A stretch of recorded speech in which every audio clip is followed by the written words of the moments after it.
topic related with the background to English literature, and my today's topic is mock epic. I have already taken a lecture on epic, so today I will be taking on mock epic. Now, when we think upon mock epic, we have to see its origin. So, Italy and France set the fashion for a parody of the epic form, which later found imitators in England. So, it was Italy and France which have first started mock epic. In this, a theme obviously unworthy of the serious epic, an incident quite trifling in itself, is clothed in all the traditional paraphernalia and solemn dignity of the epic form. In epic, we have seen that there is some serious issue, but in mock epic, there is not any serious issue. So there was a classical precedent in the Battle of the Frog and Mice, a Greek parody of the Iliad.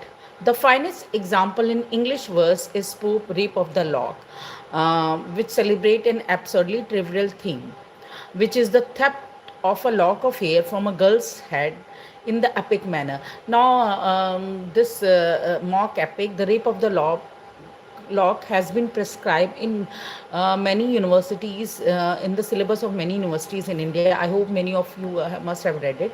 So the gist lies in the resulting incongruity between theme and treatment, the rendering of a mere piece of mischief and the family quarrel that followed it in terms of the sum line. Pope's poem has the complete epic form. There is the usual opening proposition and invocation, the proper celestial machinery or supernatural element, which is also in supernatural element, which is also in the epic also, represented by the spirit of earth, air, water, and fire. The dramatic episode, one of which is the rape or theft itself. Now, here rape means the theft, and the theft is of hair, and all the other devices of the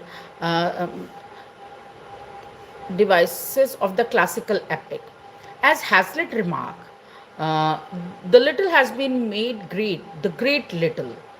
So this is about the mock epic, how a little trivial thing is made big, and how sometimes the big thing is made in a little.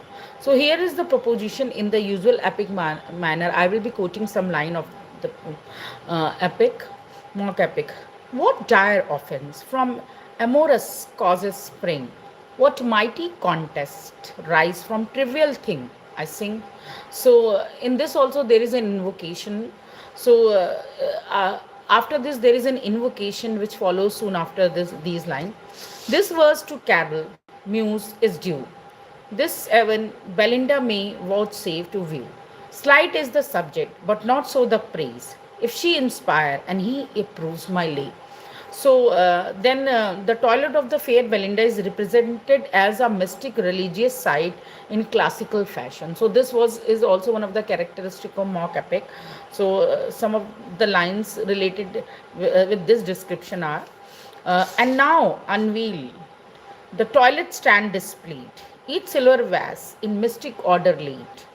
First robed in white, the nymph intendo adores, with head uncovered, the cosmetic powers. So this is uh, the description of Belinda's toilet, and there are some more lines like a heavenly image in the glass appears. To that she bend, to that her eyes she rears. The inferior priestess at her altar's side, trembling begins the sacred side of pride. And then there was follow then after these lines there is a description of black woman following the threatening dire combustion. This day black woman thread the brightest fare that's ever deserved a watchful spirit care, some dire disaster or by force or sleight, but what or where the fate have wrapped in night, whether the nymph shall break Diana's law, or some frail china jar receives a flaw, or stain her honor or her new brocade, forget her prayer, or miss a masquerade, or lose her heart or necklace at a ball, or whether heaven has doomed that shock must fall. So these are all the scene described in the a mock epic poem uh, about her theft of her hair. And these are also related with Homer. Like Homeric scene of battle are imitated in the card game of Ombre and the mock fight between the lords and ladies toward the close fight.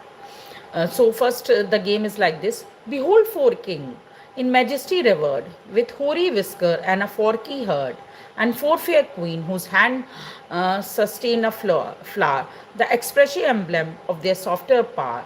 Four knave in garb, succinct a trusty band, caps on their head, and halberd in their hand, and party colored troop, a shining train, draw forth to combat on the velvet plain. The skilful nymph review her force with care. Let spade be trump, she said, and trump they were. So there are description of a maid servant, dog, and everything in this, and then the fight goes on like this. See fierce Belinda on the baron flies, with more than usual lightning in her eyes, nor fear the chief the unequal fight to try, who sought no more than on his foe to die. But this bold lord, with manly stand endued, she with one finger and a thumb subdued, just where the breath of life his nostril drew, a charge of snuff the wily virgin threw.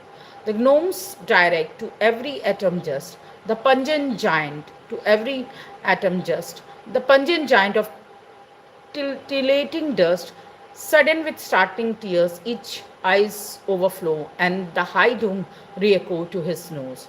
These extract are sufficient to show how superbly Pope succeeded in parodying a serious literary form. So, this epic by Pope is a finest example of mock epic convention. So I hope it is clear. Thank you.